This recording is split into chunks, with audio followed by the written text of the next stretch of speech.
सरकारी, सपने के करे के नौकरी सरकारी। शुरू से बाप दादा कैलस रंगदारी, सपने के करे के नौकरी सरकारी। अच्छा तो सुनो, बोला पूरा अपना एरिया में कांड कैले बड़ा माफिया तू हवा काए जीजा जी के भाई तू दहेज में तू नाली के डिमांड कैले बड़ा माफिया तू हवा काए जीजा जी के भाई तू दहेज में तू नाली के डिमांड कैले बड़ा जीजा जी के भाई दहेज में तू नाली के डिमांड कैले बड़ा।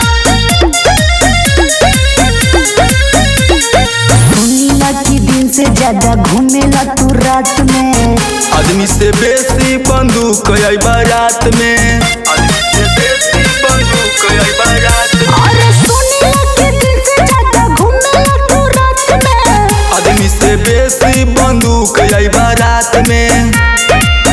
अरे अबुआ के काहे से रिमांड कैले बड़ा माफिया तू हवा काए जीजा जी के भाई तू दहेज में तू नाली के डिमांड कैले बड़ा माफिया तू हवा काए जीजा जी के भाई तू दहेज में तू नाली के डिमांड कैले बड़ा।